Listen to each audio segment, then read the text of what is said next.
Hello, everyone. Chapter 4, Communications and Documentation.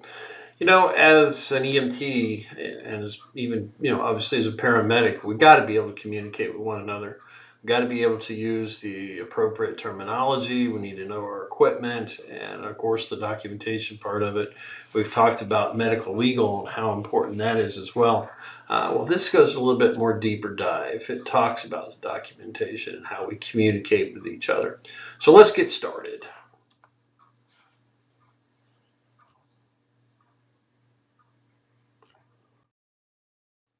Okay, communication. Hey, it's the transmission of information, whether it's on paper, whether it's verbal, whether it's nonverbal through body language, whatever it is.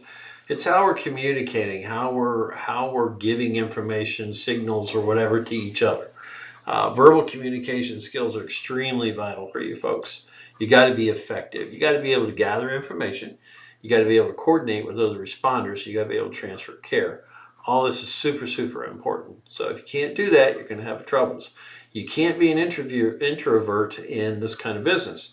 You got to be able to speak with people. You got to be good at it. And don't worry, you'll get better at it. Even if you think you're not at this point, you will get better. Documentation, written or electronic, recorded. Hey, it's part of the patient's record. It is a continuum of their care. It tells the hospital what you did for the patient, describes that scene. It paints a picture for the caregivers of exactly what you saw, exactly what the patient said or what they did, and then what you did and what their response was, or what their disposition was after your treatment. It allows others to evaluate the care that you provided. And, complete patient records is super, super important. It's all up here, facilitates the transfer of care, applies to the requirements, fulfills your organization's administrative needs, and it drives funding and research for EMS. So listen, folks, and like I said earlier in the legal part of it, if you didn't document it, you didn't do it. You cannot stand in a court of law and say, I gave this patient aspirin. Even if you did, if you didn't document it, it's not there. It is not there. Especially if the patient is deceased, unless they did blood analysis and those kind of things. So if you didn't document it, you didn't do it. Let's always remember that. Computer, radio, telephone communications, it links everybody up. You need to know what it is. You know what your communication system is, what it can and what it cannot do, and how to use it. Your department's going to tell you that. They're going to give you training on that. The different types of communications vary a lot, whether it's cell phone, whether it's radio, whether it's 800 megahertz, whether it's 400 megahertz, all this kind of stuff. There's so much communication these days. We will talk about that in a little bit more detail. So, therapeutic communication. And so let's break down communication within itself, and then we'll go into health literacy next. Using various communications and techniques, both verbal and nonverbal. Again, verbal is obviously stuff that you say. Nonverbal is basic, body language. You need to encourage patients to express how they feel. Be their advocate. Be nice. Talk to them.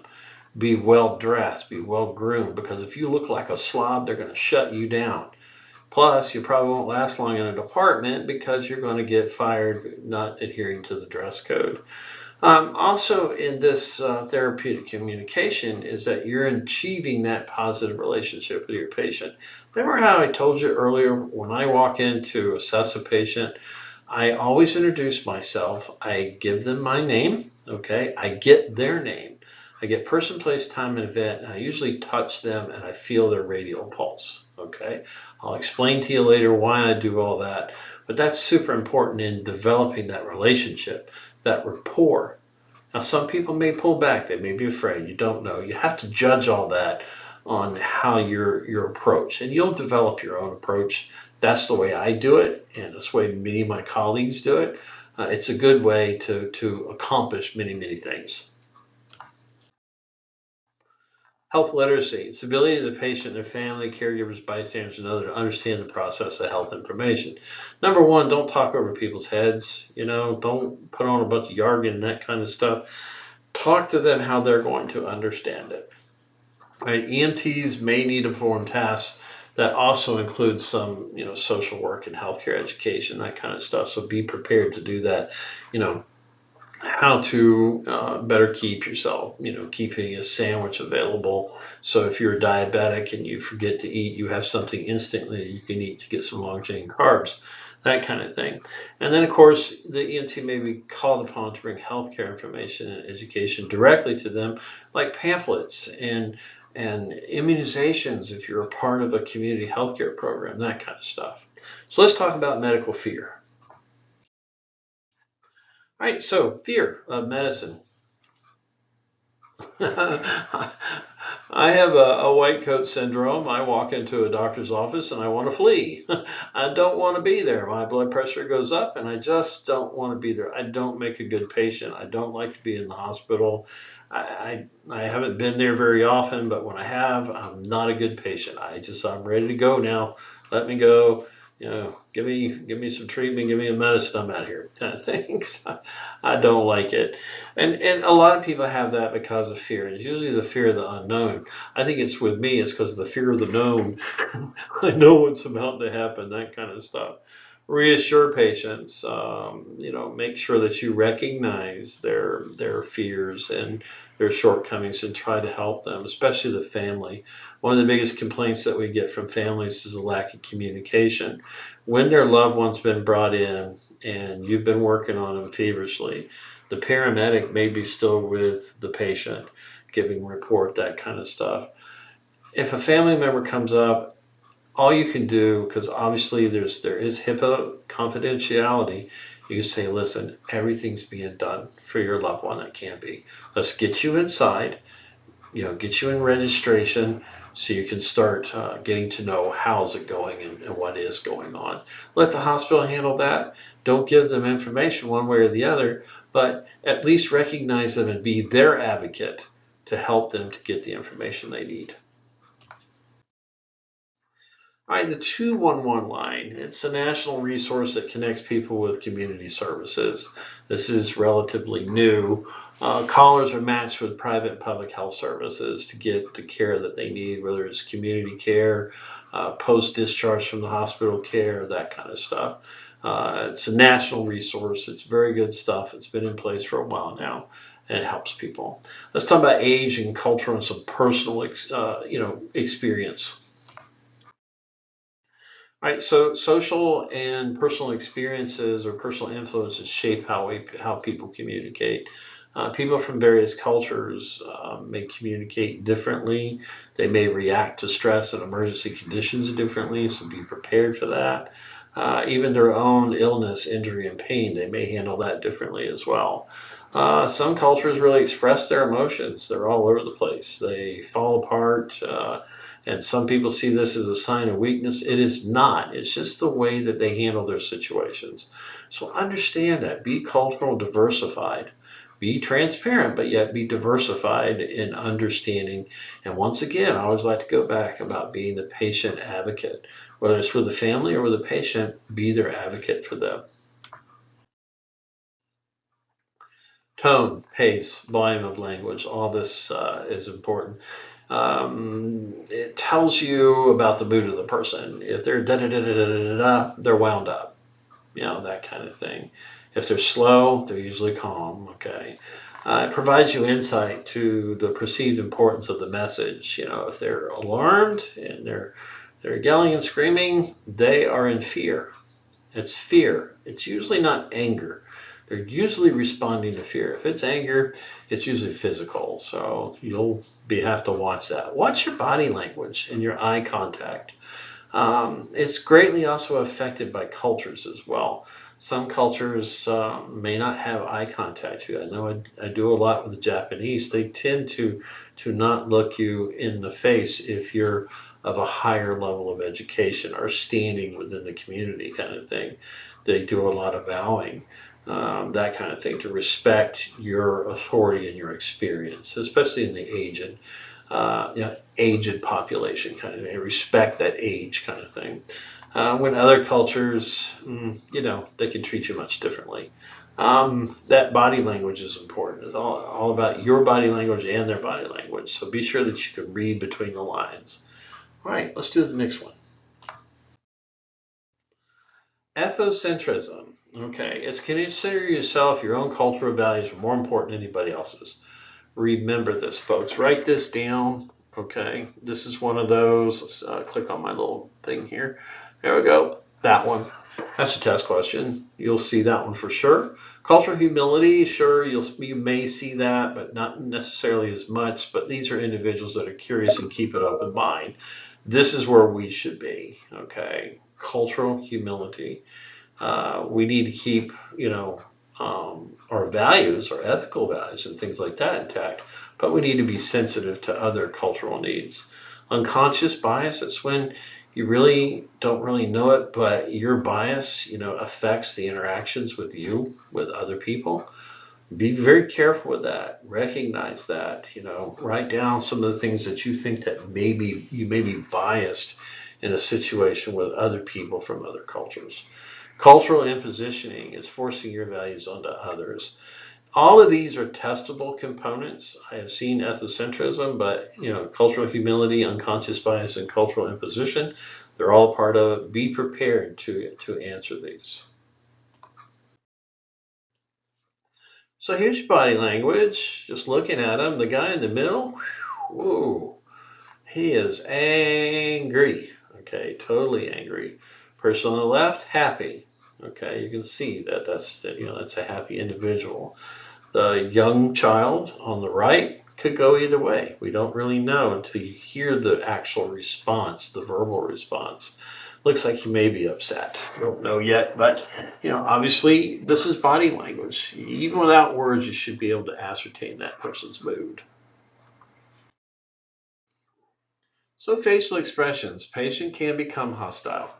There's just no doubt about it. Okay. Signs that a patient may become an aggressor can be remembered with a mnemonic stamp. Staring, tone of voice, anxiety, mumbling, and pacing. Stamp. So remember that. We use mnemonics all throughout, our profession to help us to remember things. So when you're getting into a situation where a person, may be having a psychological crisis, you're going to use stamp. All right, so de-escalation or defusing situations. Here they are, man. Make sure you have backup. Number one, minimize distractions. One person speak, one person engages, because if you confuse somebody, it may increase their anxiety, it may increase their aggressiveness. So make sure one person is dealing with it. Clear, concise communications. Be very clear on what you want them to do and how you want them to respond, and be calm about it. Don't elevate yourself, because that's going to do nothing but elevate the patient. Non-threatening body language, don't, that kind of stuff. Say why, how you doing, can I help you, kind of thing. Put your hands out to them, but don't stand in a position. And if you ever have problems with what it looks like for an aggressive posture, go look in a mirror and stand with your hands on your hip, kind of thing. It's like, or your arms crossed. It means you don't care. So be careful. Try to be their advocate and understand where they're coming from. Be empathetic. You're putting yourself in their shoes. Try to get that general sense so that you can understand their fears and their concerns. More communications. We said that. Empathetic, professional. Set limitations. Listen, there's limits on behavior. You can be upset. You can be loud. I prefer you not to be, but you can be loud. But let's work on calming down. Okay?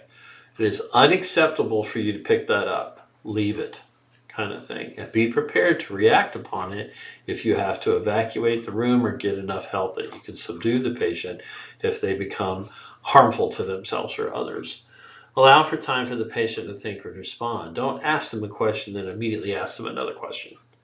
Let them think. Let them respond. Okay. Sometimes they need to think about it, especially if it's an elder patient. They need a little bit more time. And then, of course, don't ever threaten the patient. That's a total foul. Yeah, no, you're going to get red flagged on that one. So, yeah, just don't do it. Be attentive to their facial expressions, their body language, and their eye contact. You're going to be able to read a lot in that. Physical factors, noise, cultural norms, and gestures and body movements. All these are things that you're going to be looking for. Anything that makes it difficult to understand or hear, you need to eliminate. music, somebody yelling in the background, a family member, loved one, whatever. Remove them from the situation. Deal with your patient only. Cultural norms dictate the space between people. So make sure that you're maintaining that space appropriately. Gestures, body movements, and attitudes for the patient, very, very important. So make sure that we're doing nice and peaceful type of gestures and movements. Verbal communications. You got to be able to talk to one another. These are essential. Listen effectively, understand the nature of the scene, the patient's problem. Be an active listener. When somebody says something to you, repeat it back, or every now and then say, "Can you repeat that? I want to make sure it's clear," so they know that you're listening to them. Organize your thoughts. When you're chatting with them, make sure to be careful with what you say. You don't want to say something that's inappropriate. One of the most fundamental functions of the EMT is to ask questions. This way you're going to learn about what their problem is. Whether it's a medical problem, a trauma problem, a behavioral problem, whatever it is, this is how we do it.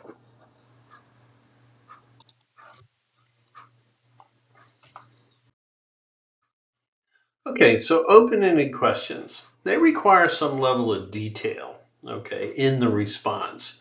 What this does, it allows patient to be able to direct you to their concerns.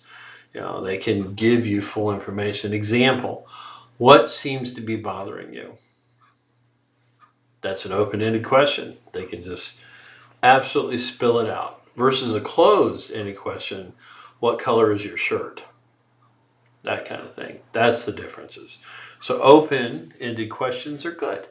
Allow them to open up to you and give you their thoughts. Let's talk about closed-ended. So a closed-ended question can be answered with short responses. The response sometimes is a single word, even a yes or no. If the patients cannot provide long answers, an example, are you having trouble breathing? Yes or no. Okay. All right. But sometimes if you answer in only yes or no question, closed-ended, you may miss important issues. So open-ended questions are good because they're really giving you a lot of information. Determine which one that you should be using. And then, of course, before you start the interview process, pick the person that's best at doing it. That way we ensure that we're asking the appropriate questions. Therapeutic techniques. All of these are facilitation, pause, reflection, empathy, clarification, confrontation, interpretation, explanation, and summarization. These definitions are in your book, okay? And they're easy to follow. Facilitation is you're simply facilitating the conversation. Pause, give a pause every now and then. It gives the patient space, okay? Reflection. Let's talk about or let's think about what we were just discussing. This really works very well in your psychological or behavioral crisis types of patient. Clarification. It is never a bad thing to stop and say, listen, can you tell me, explain to me really what you just said and clarify how much pain you're in and what it feels like? Because you need that information. Confrontation, that's a dangerous game. Generally, we don't get into confrontation. That's making the patient pissed off. The only time really we do it is with patients that are in denial or in a mental state of shock so that we can focus on urgent life critical issues. Rarely do we use that particular type of discussion or therapeutic type of technique. It's a dangerous one. Now, interpretation, that's restating the patient's complaint. And just make sure, hey, am I interpreting what you said so I make sure that it's correct? Explanation, it's just factual information. You're explaining things that are factual so that they'll have the full picture. I like summarization because then I can summarize everything that they've told me to make sure that we have a mutual understanding that I know where they're at and the steps that we're going to be taking forward to treat the patient. So all of these are tools or techniques that we have in our little toolbox. And I like calling it toolboxes. You'll hear me say this a lot. What's in your toolbox? Because it's important that we know what's in our toolbox and we effectively use them. All right, so interviewing techniques. Everybody has their own technique, but look exactly what this person is doing, okay? Hand on shoulder, hand on hand, okay? It is a powerful tool. Touch is one of those things that just automatically it makes most patients, 90% of the patients out there, when you touch, it gives them a reassurance. You look professional, you look like you know what you're doing. You're providing some simple comfort. Okay, it's very comforting. Use it consciously and sparingly as you need be. Okay, if you're going to touch the patient, approach slowly and touch them on the shoulder respectfully or the arm. Okay, and then move from, to their wrist and feel for a pulse, those kind of things. You know, avoid touching their torso or chest or face. That's areas that can be viewed oftenly as intimate. So don't do that.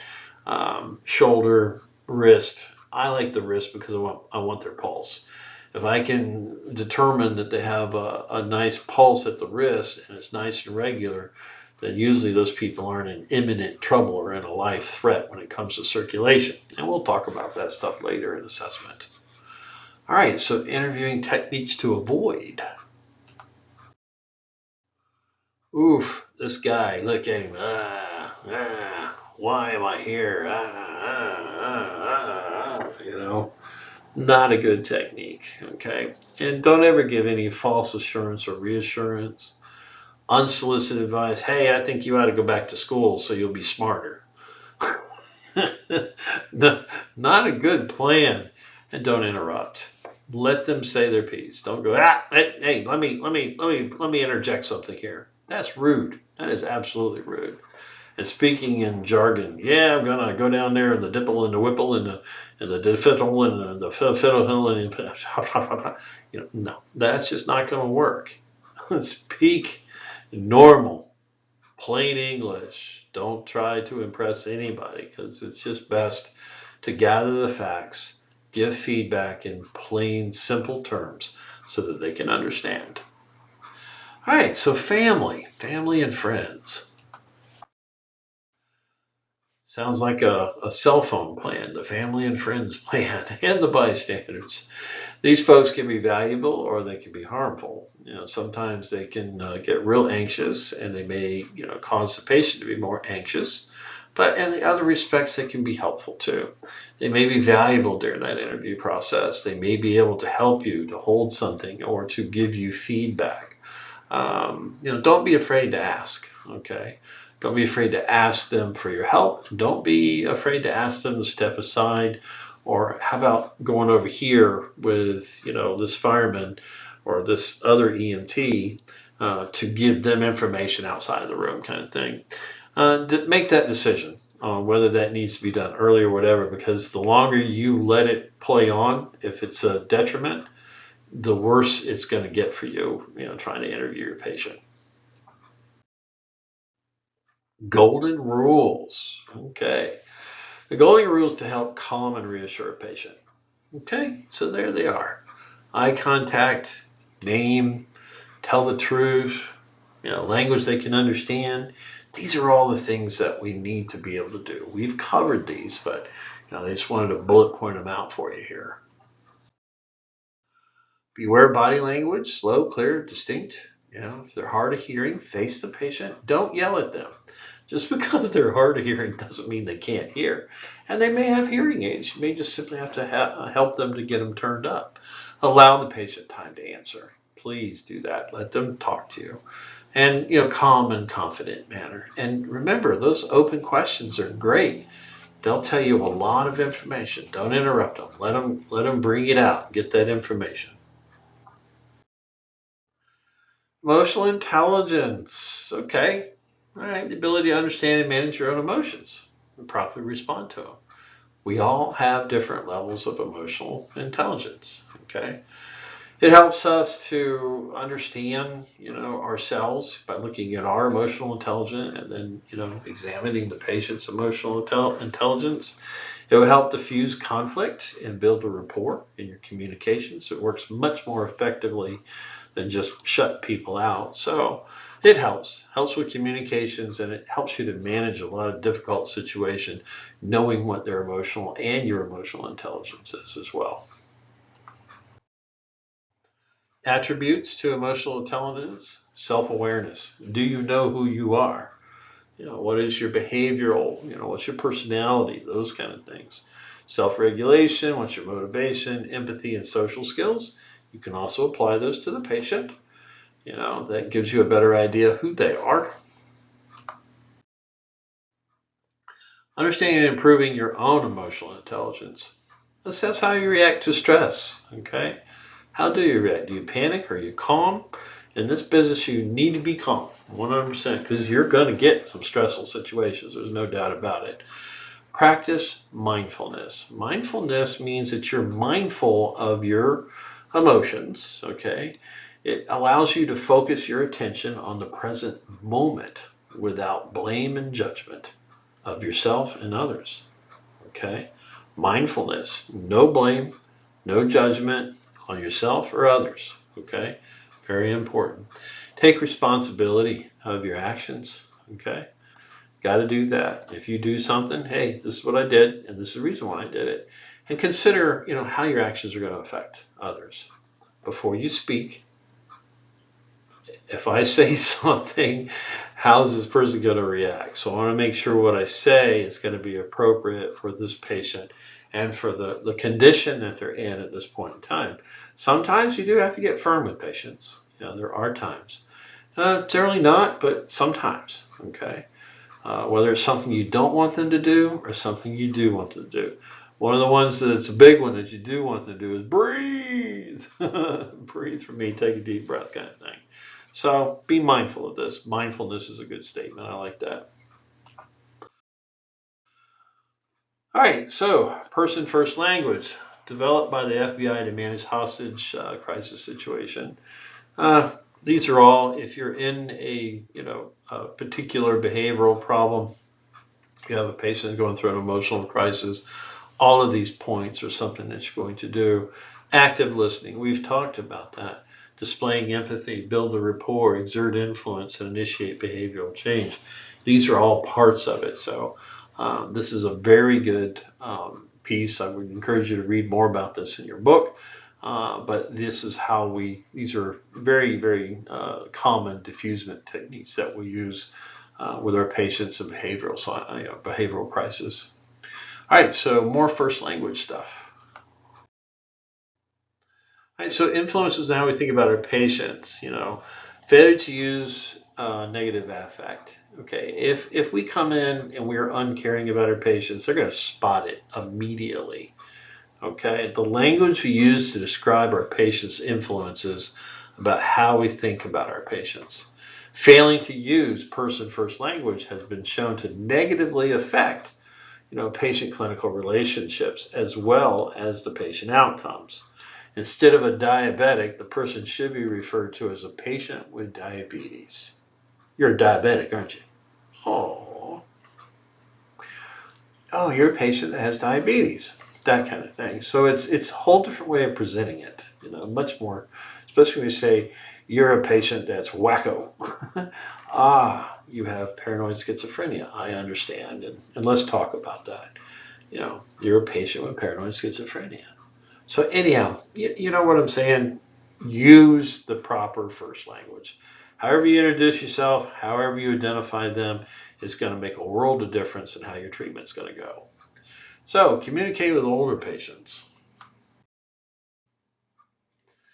Actual age may not be the most important factor. Okay, present yourself as confident. If you one of the reasons why in school you're not allowed to wear jewelry and unnatural color of hair, you scare these people to death. If you got green hair, you're going to scare this person. Red hair, if you got a ring hanging out of your nose and up in your eyebrows and stuff, you're going to scare this person. And it's going to affect how they're going to respond, how they're going to respond to you, how they're going to talk to you, and their confidence in your ability to take care of them. So it may affect their well-being. They could very well die. So print yourself as confident, competent, and caring. Don't assume that the older patient has dementia or confusion. Talk to them normally. Okay, find out from their caregiver and then, talk to the patient. Don't shut them out and don't make assumptions. You may encounter hostility or irritability and confusion. That comes with it. Don't assume it's normal behavior. Okay, assess for signs of hypoxia, which is the lack of oxygen, or maybe a stroke or drug overdose or infection, hypoglycemia or hyperglycemia, or insufficient perfusion. Okay, the lack of circulation. Never attribute their mental status to something that is medical related. You know, do your detective work. I mean, it's not. I'm sorry that their altered mental status is to old age. It could be medical related. Approach them slow, calmly. Allow them plenty of time to talk to you and to respond to questions. Don't cut them off. That's another one of those things. Be patient with them. Watch for signs of confusion, anxiety, or impaired hearing or vision. These are all things that you're going to have to modify your communication techniques with. The patient should feel confident that you're in charge and that everything possible is being done for them. That will make them feel comfortable. Give the patient time to pack and get their things together, or their loved one, while you're getting the patient all packed up and stuff. Locate any hearing aids, eyeglasses, dentures, the things that they're going to need in the hospital. Don't leave without it. Make sure that they have their comfortable valuables, maybe a toothbrush, an overnight kit, those kind of things. And also about the safety of their home. Make sure it's locked up and it's safe. They've got the key. All these things make them feel better and makes their experience with you to be much more valuable to them, and have confidence that they're getting the best care possible. Let's talk about children communication. Fear. Okay, it's the most obvious in kids. Look at this photograph. What is this guy doing? Okay, what is he doing? Yes, he's down at his level. Okay, he's kneeled down, he's close to him. He's not really invading his space. He's also touching him to to create some bonding and some confidence and reassurance. The kid may be afraid of you because of uniform, the ambulance, the crowd. Anything that you can do non-threatening to create that communications link is going to be good. Let's talk some more about it. Favorite toy, ball, doll, security blanket. Let them keep it. No harm, no foul. If it makes them comfortable, let them keep it. If possible, have a family member or a friend nearby. Okay, that's going to be helpful. Usually helpful. Okay. If practical, let the parent or guardian hold the child during the evaluation or treatment. Be honest. Don't lie. Kids can easily see through deception. Easily. Tell the child ahead of time that something's going to hurt. This is going to be a little uncomfortable. It's going to hurt because I've got to put the splint on your broken arm, your broken leg, that kind of thing. We'll give you a little medicine beforehand. The paramedic will give you medicine beforehand. So maybe this will be better. But as an EMT, you don't give medicine. So if you have to splint something, you're just going to have to warn them ahead of time. And respect their modesty. Okay, make sure that they're covered up. There's a crowd around developing, modesty is the key. I always tell my students, get the patient to the hospital. So that means you got to get them in the ambulance. As soon as it's feasibly possible, get your patient in the ambulance. Do your treatments there en route to the hospital. Patients need definitive care. They don't need to be sitting on scene. They need to go to the hospital. So putting them in the ambulance eliminates a lot of that modesty stuff, because now they're in the back, crowd can't see, that kind of stuff. They're with mom, they're with dad, so that kind of thing.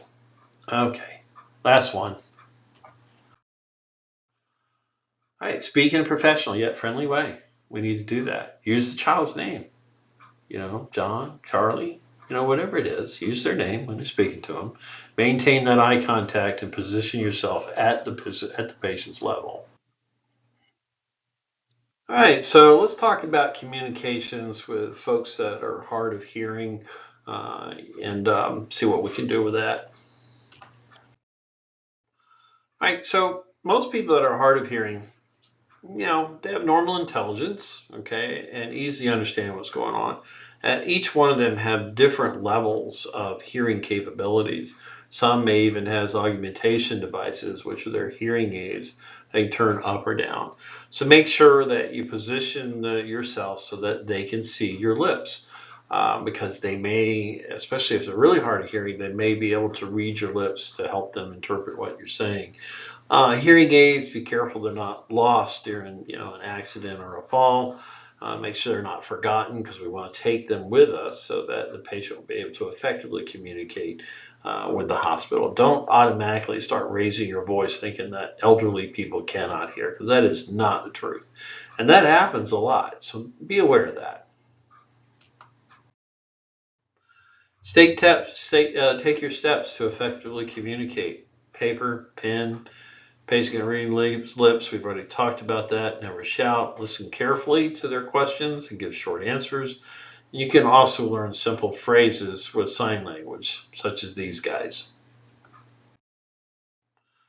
There you go. Sign language. Okay. Learn some simple ones. It can be useful to know the signs for sick, hurt, and help. Okay. From left to right. Sick, hurt, and help. All right. So visually impaired, a little bit different. Okay. Don't walk into a room and not effectively announce yourself.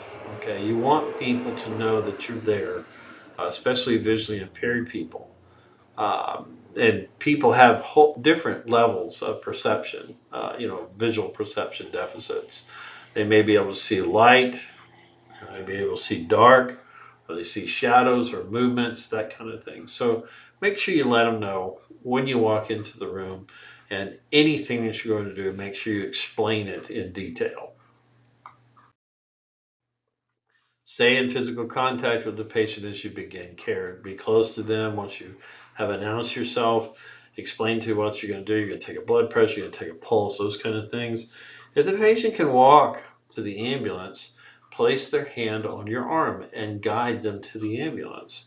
They may have assistance devices to include a seeing eye dog, that kind of thing.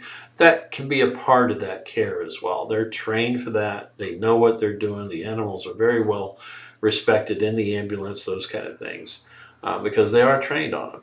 Make sure they have whatever aids that they need. There's the guide dog. Yeah.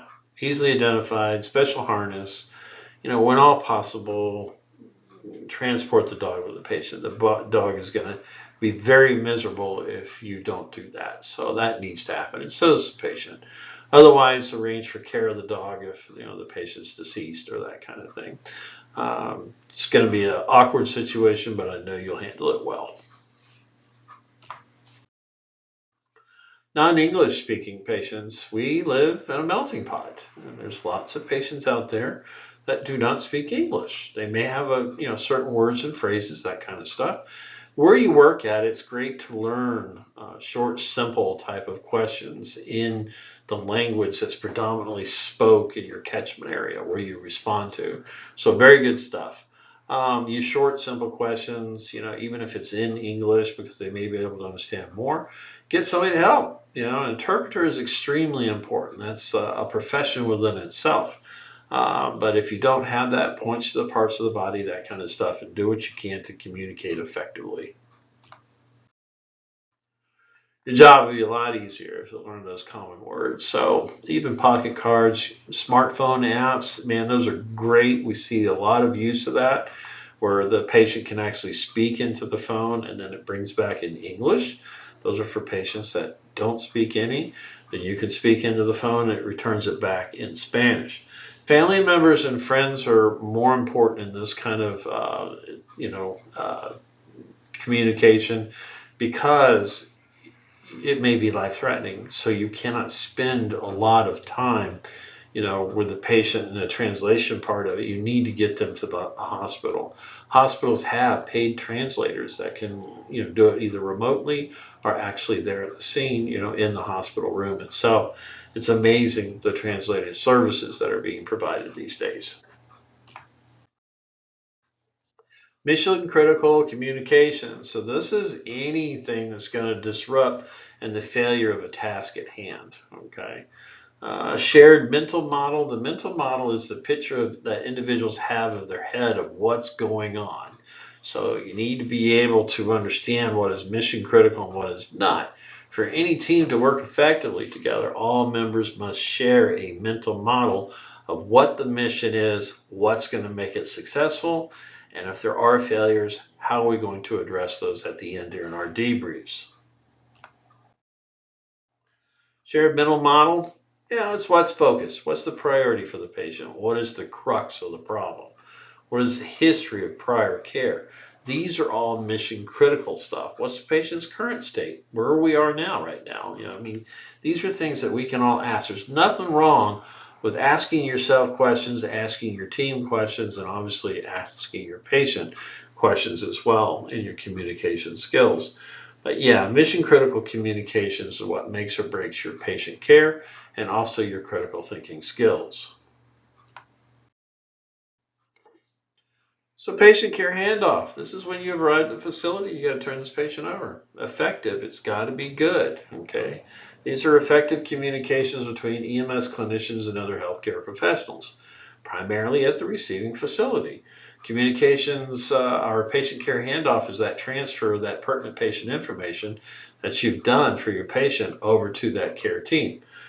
Super, super important that it's detailed, the information is well understood, and that they can apply to their patient care as a continuum of care of what you've already provided. Given the handoff report, eye contact, manage the environment, ensure the ABCs, provide structured report, provide documentation. A really cool tool that we have is the field tool, folks. It's on your JBL dashboard. We talk about it in lab. We talked about it, during orientation. You need to use this tool. It helps you not only with your assessment, but it also gathers that structured report so that you can do your handoff correctly and professionally. If you're receiving a handoff report, if you're working in the emergency department, or if another EMT is transferring care to you, maintain eye contact, manage the environment, make sure it's quiet enough so that you can hear what's going on, ensure the mutual understanding of what was done and what you intend to do, summarize oftenly, summarize the information that's coming to you so it shows a level of understanding and they absolutely recognize that they're relaying the information appropriately. And then gather any supplementary patient documentation, such as if they bring in a chart from a facility, which they do. They send charts from facilities all the time, so you need to make sure we have all that. All right, caring for critically ill. All right, so this is a big deal, and this happens. This is where your more chaos can come in the form of, oh my God, this person's run over by a car, they have multi-system injuries, everybody's screaming around, the patient's screaming, what do I do? Well, number one is we need to attend to the immediate needs, the mission critical stuff. Let the patient know you're doing that, okay? Avoid making unprofessional comments during any resuscitation or taking or managing the critically ill patients. You need to remember that even though the patient is unconscious, their brain is still active as long as they're oxygenating. Even when their heart stops, they can hear what you're saying. And believe me, they can. I've had patients report things back to me, what medications I gave them, how many times I shocked them, all because that brain is still running until it's hypoxic, until it's anoxic without oxygen. So treat all patients with dignity and respect. Very, very important. Remarks about the patient condition. They may increase the patient's anxiety, so don't do that. Don't do anything that's going to compromise your patient care and ultimately their recovery. Make sure you orientate them to their surroundings because that's what causes their anxiety. Make sure they know they're in the ambulance. Make sure they know that they're on the way to the hospital. Be honest. Decide how much information the patient can understand, comprehend, and deal with at the time. Allow the patient to be a part of the care that's being given, and then allow for hope.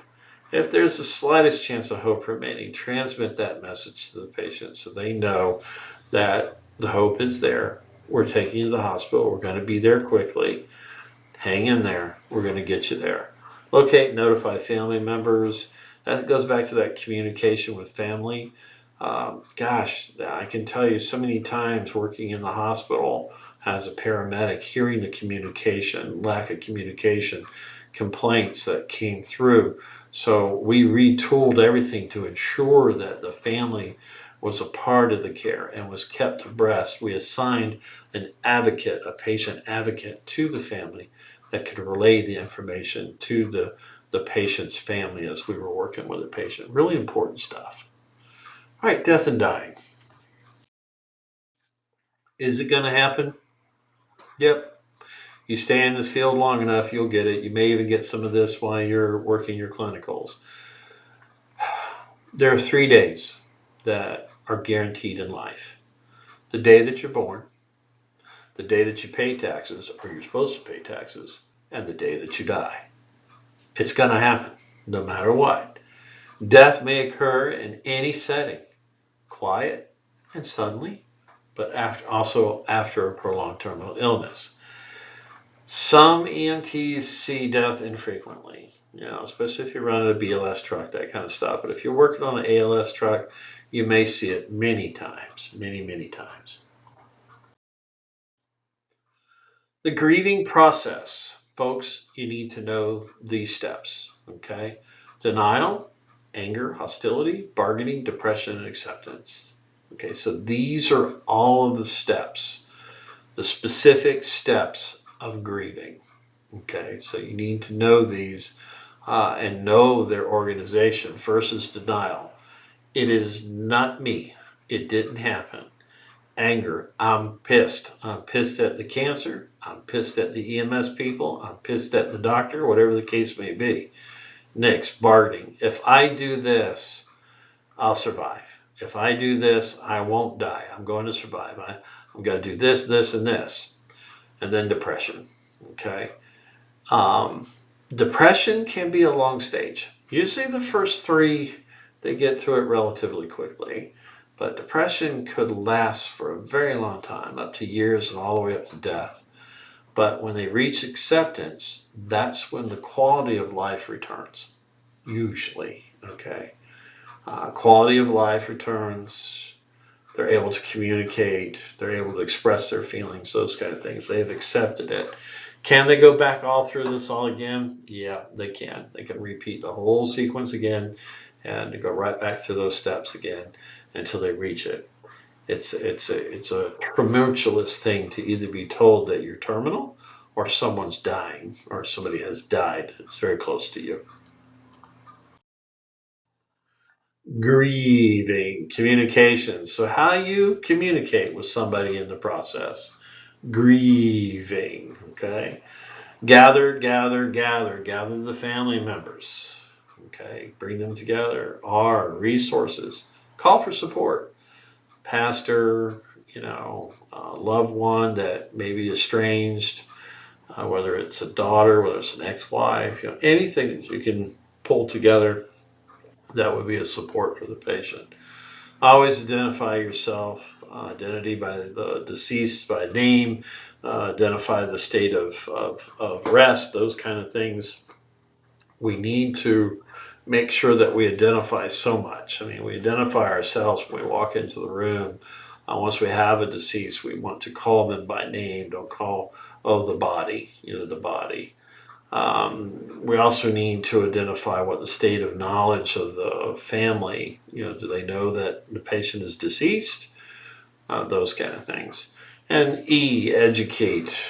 Briefly educate the family as to the events that have occurred. No details required. Other people do that. Paramedic does that. The doctor does that in the hospital. Those kind of things.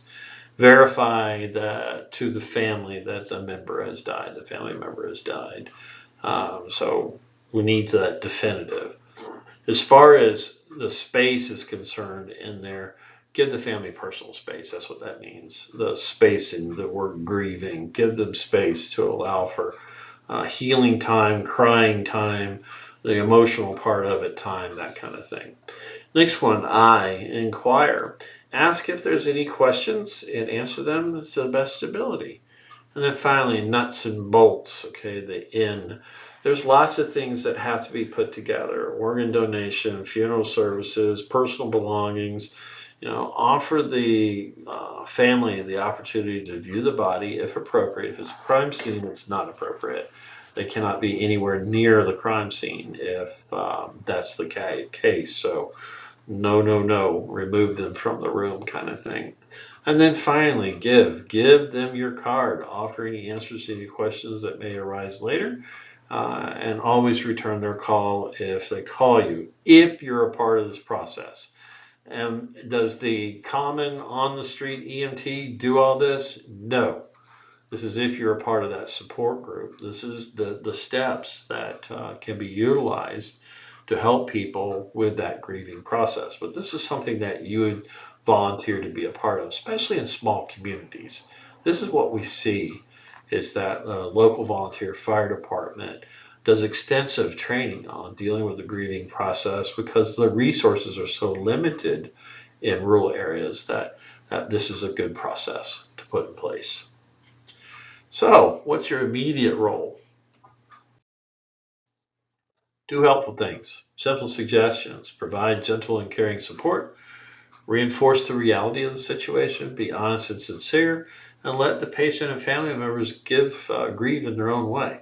So, usually, when all this goes down, it's when the patient has died at home and the paramedic has, verified the patient's death. And now you have family members that they can become patients now while we're waiting for the medical examiner or law enforcement to arrive to begin the death certificate process. This is when this comes into play, especially in the rural areas, because it may take a while for a sheriff to come, those kinds of things. So you're there with the deceased and the family. So keep these things in mind. All right, cultural implications of death and dying. Once again, people grieve in different ways. In religion, there's different cultural differences and traditions that may have a large impact on how patients and their loved ones respond to a critical illness or death. Respect these differences. Ask questions if you don't understand their responses. Work with them and be a part of it. Okay, very, very important to do that. Child. There's nothing good that comes out of this at all. It's a very difficult and bad thing that happens. The death of a child is tragic, and it's one of those dreaded events. This is where helping the family during the resuscitation or the initial period after the death becomes very, very important. 3 strategies that have helped. Okay, coping with the death of a child. Excellent, fast, and coordinated care from the team. So that means that you guys got to practice working on children. Family presence during the attempted resuscitation. A lot of research has gone into this, and making them a part of that, if they want to be a part of that, is not a bad thing. It is a supportive measure. It's a good thing if they want to. Don't force them to. Here's the big one: continuous communication of what's happening, what's going on. We've talked about this. This is very, very important. So make sure that component's in place. If possible and appropriate, okay, find a place to let the parents hold the child. Remember, if it's a death scene, suspicious death or unknown death, that's a different story. Man, is that difficult. But hopefully during these events, and in most cases during these events, law enforcement's on scene, and they are a big, big help in this during this resuscitation. And obviously, if the child doesn't make it. In most commonality, we try to transport the children unless it's obvious death, such as the lividity, the rigor mortis, those kind of things. Then a big investigation has to happen and the body has to stay there. The family may want to see the child, and you should allow them to do so, given the direction and supervision with law enforcement and what they would be ultimately be the decision. Don't overload grieving parents with information. Just don't do it. Do the best you can. Provide supportive measures. Very, very commonly, in a fire department, we'll have a chaplain that will respond to these kind of events that can help out. The emotional impact of a child's death is significant, and it's impactful for their lifetime. It never goes away. Okay. So how you respond and how you react to this and the appropriateness of your behavior is also going to make a lasting impression as well. Written communication and documentation. Hey, there's so many different forms. Most everybody now that I know of is on electronic. The PCR, also known as a patient care report, is what we're talking about. This is that legal document we have gone over and over and over again. Super, super important. We're going to train you how to do this. We're going to show you how it's done. We have software that we employ throughout your schooling so that you'll be able to write these reports on your own during clinicals. The information that you collect becomes a part of that PCR. Many times it's also entered, your information, but the PCR from the crew is entered in the NIMSY's data pool for research purposes. PCR serves for these 6 functions: transfer of information, compliance and legal documentation, administrative information, reimbursement. It's how the services get paid, whether it's a county, city, or private. Education, we learn from that, from what we've done. It's part of that quality assurance process. We learn from that. And extra data collections provides for continuous quality improvement. Super, super important stuff. Administration information gathered, all this stuff. Okay, when was it reported? The EMS unit that was notified, when they arrived, when they made patient contact. All of this is super important based on looking at patient outcomes.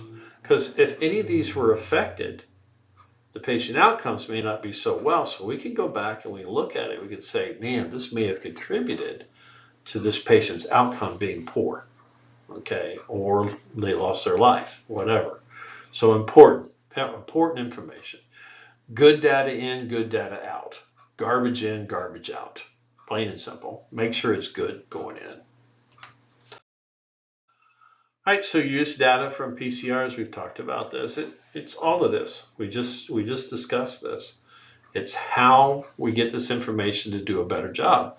Everything in EMS is all based on research. When I first started doing this in the 70s, late 70s, it was all on hand paper. There was no way to gather real information. There was no databases, there was no nothing. Every now and then you'd have a researcher that would gather up a whole bunch of paper information and do some research on it to try to improve care, which they did. And fortunately, as time went on, we were able to collect data. Computers were born, so we could start. I was in an era that there was no computers. You didn't have a personal computer. Obviously, there was no cell phone, that kind of stuff. So, man, we've come a long ways, and it'll keep going. It'll keep going, and you're going to be a part of it.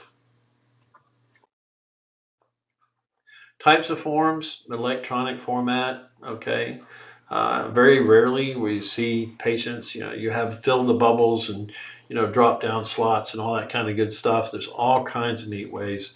And the software that you're going to be used in school is going to allow you the opportunity to use and to make your own documentation to practice for what's going to come up when you go to work.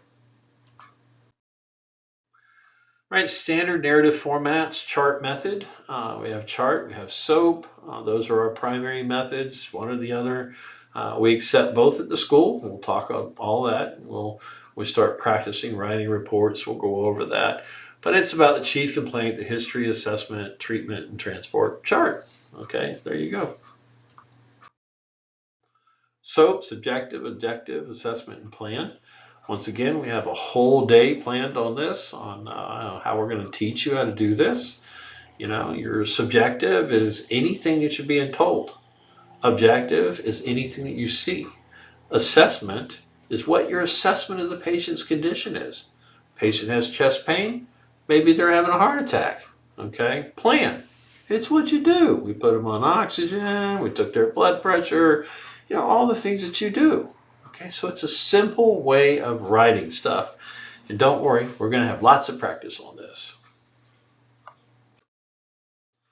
Finally, the narrative section. Time of events, assessment findings, emergency medical care provided, changes, a lot of different ways of writing. I'm going to show you a way to write. I like doing it. I like showing you how I write narratives. I've been writing them for a very long time, and I can use either one. Also, please remember, in your platform, you have narratives by example, okay? You must follow those when you're writing your PCRs in school and also when you leave school. You've got to make a choice. You've got to give the information appropriately. So remember, use that narrative by examples. As I grade your PCRs, I'll be giving you feedback. And if I need to give you feedback, say, hey, go back and look at those narrative by examples. And what I mean by example, this is how you write it if you're in lab. This is how you write it if you're at a hospital clinical.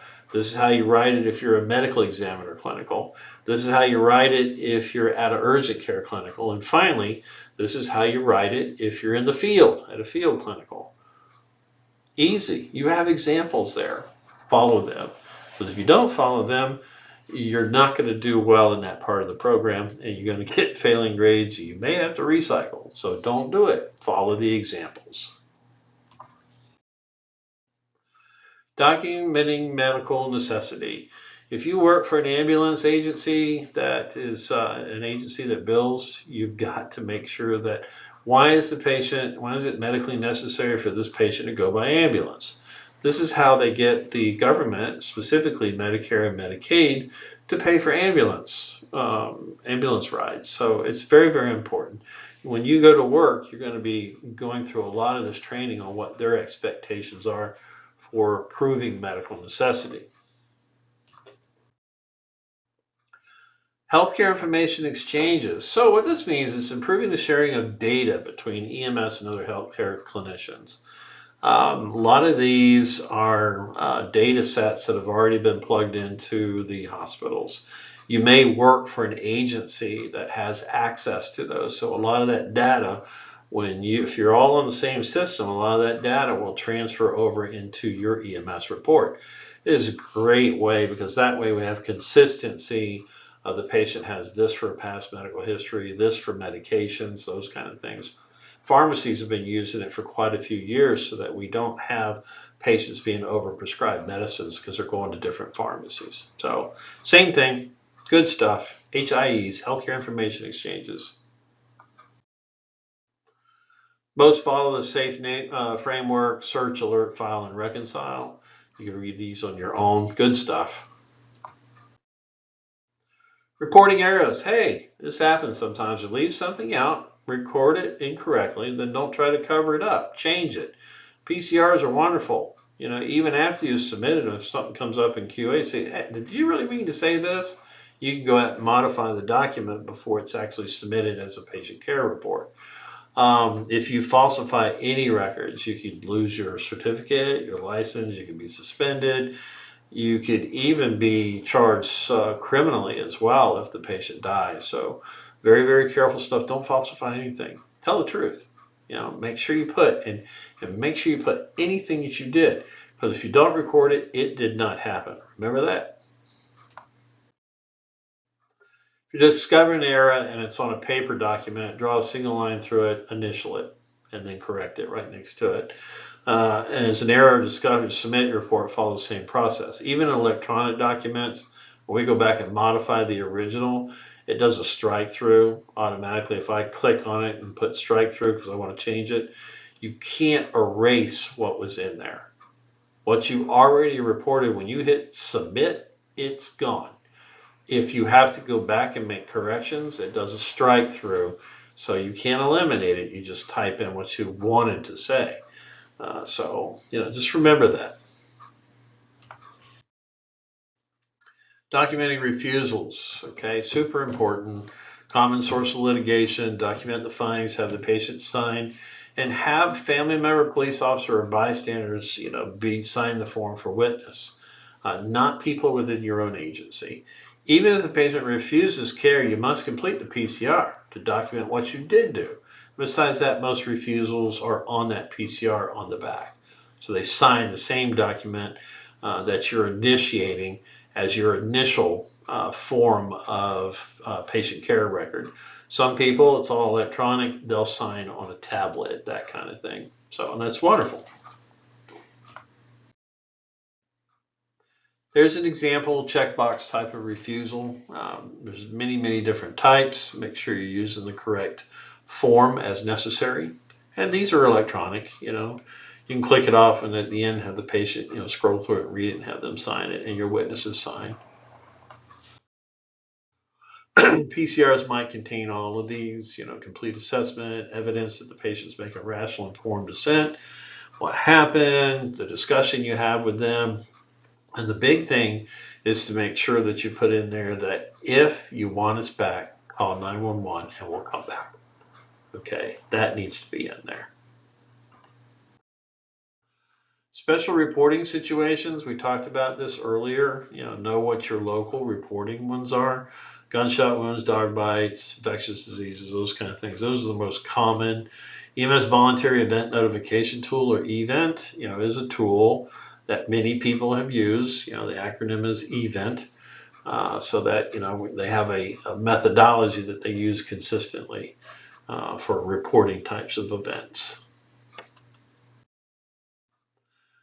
Communications, there are lots. Radio, telephone, they link your team with other members of EMS, fire, and law enforcement. They help everybody work together. They provide a plethora of communications that can coordinate the efforts and to make it more of a quality outcome for your patients, especially if there's multiple patients. So very important that we have good communication systems and equipment and that you know how to use them. Base station radios, just what it says. It's a base station. It's the one that's fixed, contains a transmitter and a receiver in a fixed place. Two-way radio consists of a transmitter and a receiver, so it can transmit and receive. And it has a dedicated line, whatever it is that, whether it's radio, whether it's mobile, whatever it is, it's specific point to point. Mobile or portatables are different, okay? They're inside of a vehicle. That is a mobile radio that's mounted inside of a vehicle. You can see this young lady using it. Then portables are when you actually can take it with you onto the scene. You can use them for communicating with dispatcher, medical direction, and also each other, other responding agencies. Okay, there's your portable radio. As you can see, it's in that provider's hand there, here, okay, right there.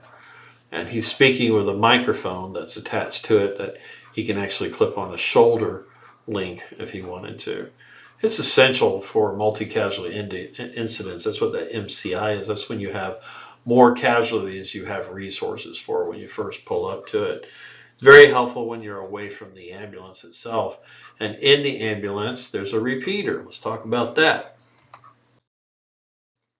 The repeater bounces the signal, okay? When you speak on your portable, the repeater's on the inside of the ambulance, which sends it off to the tower. There you go. You see that diagram in your book. Then you have digital equipment. Telemetry converts electronic signals into coded audible signals. So signals can be transmitted by radio or telephone with a receiver. So what you're doing is you're sending like EKGs. Some people even send lab values. All kinds of different types of collaboration when it comes to digital equipment. Most commonly, it's the EKG that gets sent to verify that somebody's having a heart attack. And also body cameras. Some body cameras are being used in some EMS agencies. Cellular satellite telephones, it's here. It's what we do. EMTs often communicate with the receiving facilities. They prefer them to call in on telephone, which is nice because then you can have the digital earbuds, so it eliminates the static noise that's going on around you, so you can hear better. Satellite phones are another option. I'm a flight medic. We use satellite phones in the aircrafts because different altitudes you can't obviously can't reach the cellular service, so you have to use the satellite service. During high use events, like big types of events, concerts, rodeos, fairs, those kind of things, you may have a network. So everybody's, using a certain network to broadcast on high-speed broadband so they can talk back and forth. And then scanners. Don't forget, there are scanners out there where people are listening to radio conversations most commonly. I'm not aware of cellular scanners, but definitely radio scanners. Other types of equipment, ambulances have external public address systems where you can warn people, move to your right, that kind of stuff. If you have people that are in a crowd in front of you and you need for them to get out of the way. EMS system use a variety of two-way communications: simplex, duplex, and multiplex. Make sure you know what those are because you'll see those on a question. Simplex, push to talk, release to listen. Duplex, you can simultaneously talk and listen at the same time. And then multiplex uses two or more frequencies. And med channels, those are used strictly for EMS units. Okay, they're not used for police, governmental operations, that kind of stuff. Trunking. Trunking is one of those things you really need to read up, or 800 megahertz. It can assign multiple frequencies to the same megahertz level. So that's something to read up on to really understand. But most commonly, all departments now use some kind of trunking system so they can use the invaluable frequencies that they're assigned to. The FCC assigns frequencies to all of the EMS agencies that they're allowed to do. They do not work on anybody's radios. They assign the frequencies and they're responsible for the upholding of the rules and regulations that they establish. That's the Federal Communications Commission. Interoperable communication systems allow agencies involved to share information in real time. So they're mounted. That's the MDTs. It's in the ambulance. As you can see in there, it has mapping and tracking. It has all the information about the call, those kind of things. Speaking of the FCC, there we go. Okay, they regulate all the radio operations, and that's their 5 primary responsibilities. You need to know these because any of these are testable types of questions. Okay, so responding to the scene, there's different phases of it. Call taker, you get a 911, it goes to the PSAP, which is the public focal point for where the call comes in. The dispatcher has these as responsibilities. They need to screen it. They need to look at whatever software that they're using. You see this young lady here is looking at software, and she's responsible for a certain grouping of ambulances and fire stations, that kind of stuff. So this is the first phase of it. Call comes in, the dispatcher has to process it. Dispatch assigns it to the appropriate EMS unit based on all these 4 different factors. They provide more information to the actually responding, going to be the responding station. Exact location, number of patients, whatever they know, they're going to pass that along to the responding unit. The MT reports any problems that it took place on the run, post-call. EMT informs the dispatcher on arrival at the scene. Okay, they have to report that they're there. And plain English, we don't recommend 10 codes or any of that stuff anymore because so many people have different codes. You got to keep your dispatch informed of what's going on at all times. Communication and medical direction in hospitals. Sometimes you got to call. The principal reason is to keep people informed. So it facilitates communication between you and the medical director and the hospital. Medical direction could be located at the receiving hospital, so you call in and the doctor that is there working will give you your marching orders on what you're going to do for your patient. All right, consult with medical direction, notifies the hospital of incoming patient, provides you the opportunity to request advice or receive orders, and advise the hospital of the special situations. Plan and organize what you're going to say before you say it. Remember, I talked about that field tool. We're going to teach you how to use that, how you can organize your thoughts utilizing it before you give your report. All right, so giving it. They concern, they include usually 10 elements. This is the first 5 of them. Okay, got to have this: who you are, any special alert, trauma alert, stroke alert, the receiving hospital, estimated time of arrival, patient's age and sex, chief complaint or your chief concern,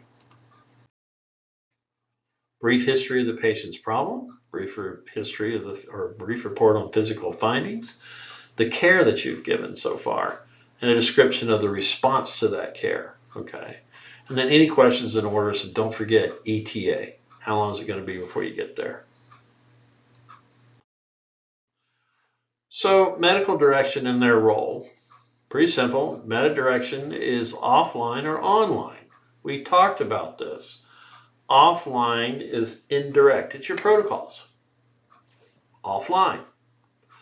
Online, you're on the phone or on the radio, whatever. Hand signals, smoke signals, whatever it is, you're talking directly with the medical director. You may need to call medical direction to get orders and permissions, such as certain treatments like assisting with nitroglycerin, assisting with bronchodilators. Then there may be some stuff that you can do automatically, like give glucose under your protocols, give aspirin to chew, or for the patient to chew aspirin if they're having chest pain, if there's no contraindications. We're going to talk about all that stuff. And then determining the transport of the destination, you may need some help with that. And then stopping treatment or starting treatment. They're there to help you with getting the patient to the right place in the best condition as possible.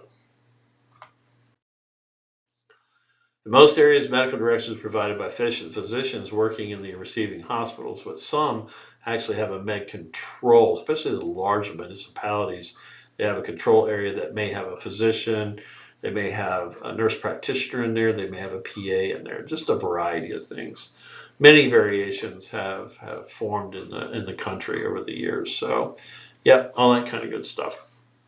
So, calling them, hey, you got to be prepared, regardless of the type of communication. Use a channel that's free that nobody else is going to be talking on. Make sure you have exactly what you want to ask ready to ask. Don't say, well, do you think I need to do this? And the physician go, well, what do you think? You're the one that's out there, taking a blood pressure and that kind of stuff, and got eyes on patient.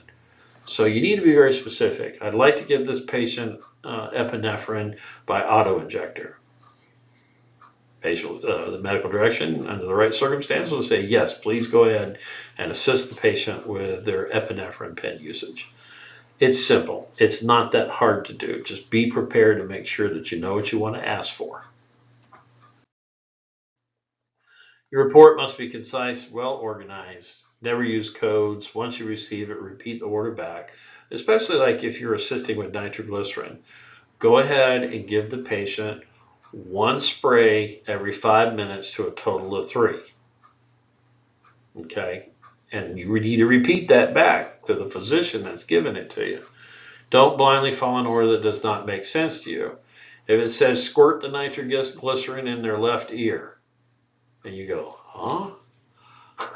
That's supposed to be given sublingually in the mouth. So maybe I didn't hear that right. So repeat it back and obviously try to get the appropriate response that you're looking for. All right, special situations. You may have to communicate to the hospital about, you're on the scene with hazardous materials. There's extended rescue in progress. They're trying to do extended extrication at this point in time, or it's a multiple casualty incident.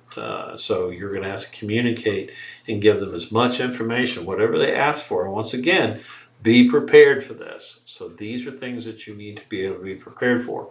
Numbers of patients, types of hazard, how long is it going to be before the patient's extricated, those kind of things.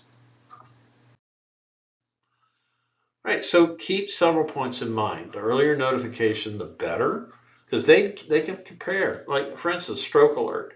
If you have a positive stroke assessment, by giving them that stroke alert early, they can get their CT scanner free. Same thing with STEMI alerts. If somebody's having a heart attack, which is called STEMI, ST segment elevation myocardial infarction, they can get the cath team assembled and ready to go. Your paramedic will guide you through this when you're working with a medic, but these are things that you should already know. Provide the estimated number of patients if it's multiple casualty and any special needs. Follow whatever your system's plan is. There's plans for this. You need to know what this is. When you go to work for an agency, you need to ask questions. What's your infection control plan? What's your multiple casualty incident plan? What are my roles in these things?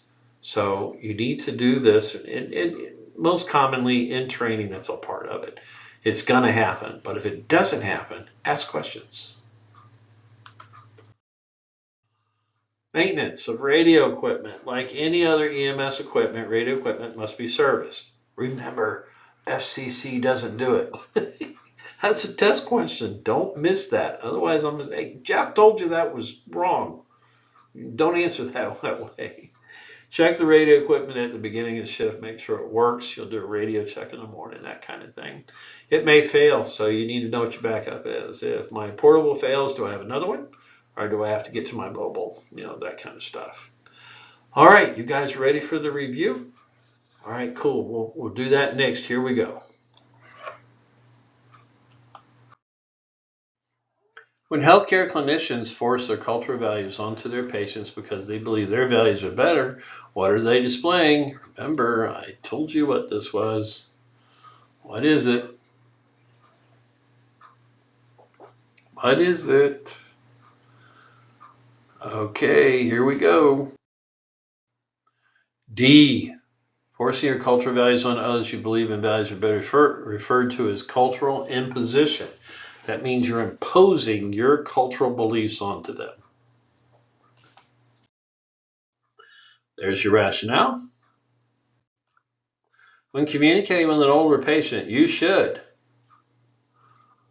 approach them slow, step back, raise your voice. Come on, you know this one. If you answered A, you are correct. Very good. Calmly, slowly, be nice, be attentive, be their advocate. Rationale. When caring for a 5-year-old boy with respiratory distress, you should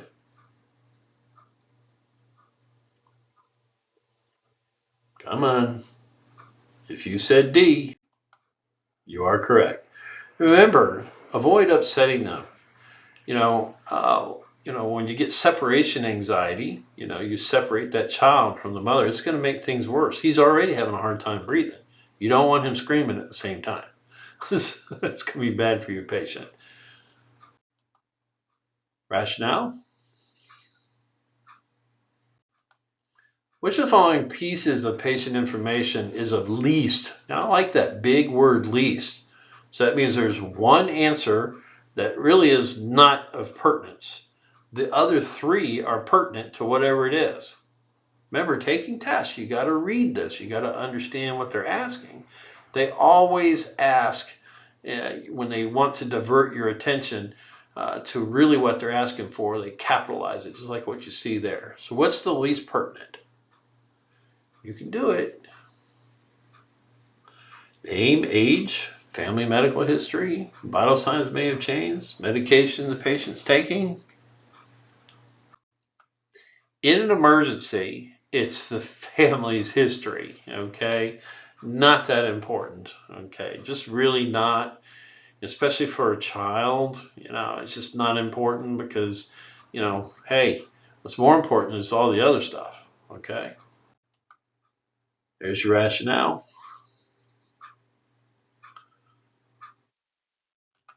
Number 5, which of the following statements about the patient care report, PCR, is true? You know this. I know you do. You answered C. You are correct.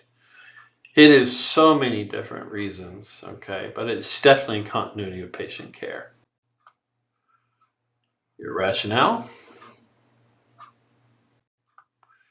A device that receives low frequency signal and then transmit it at a relatively larger, higher frequency is called a, remember it's in the ambulance, hint, hint.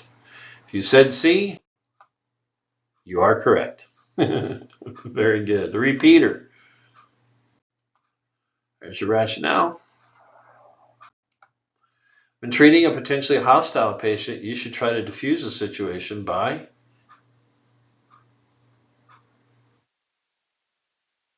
staring at the patient. That wouldn't be good. If you said C, you are correct. Speak calm, confident, slowly. Take your time. Don't add to the chaos. Don't add to that person's anxiety. Be nice. Rationale? All the following are functions of the emergency medical dispatcher, except, see that big except? It's kind of like least. Okay? There are 3 that are functions of the emergency medical dispatcher. There's 1 that is not. Which one is it?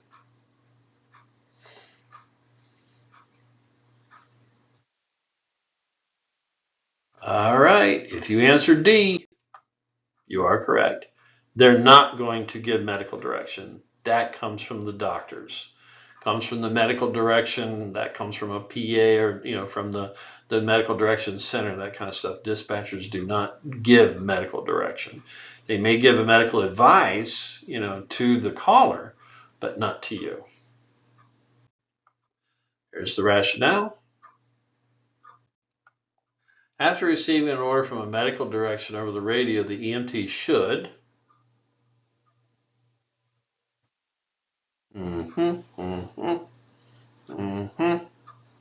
If you said D, you are correct. Repeat it back so you make sure we're all on the same page, okay? Your rationale. Number 10, requesting medical direction for a patient who is involved in a major car accident, the EMT should avoid. So we're saying avoid. There's 3 that are there, okay, that are correct, and 1 you shouldn't do. You should avoid it. What is it? If you said A, you are correct. No 10 codes. We don't do those anymore. That's gone, okay? Use plain talk English. There's your rationale. Once again, folks, it's been great. If you ever have any questions, you can always send me a JBL messaging. You can reach out to me during advisement hours, or you can text me anytime you have questions. It's been a pleasure. We'll see you next time. We'll see you in class.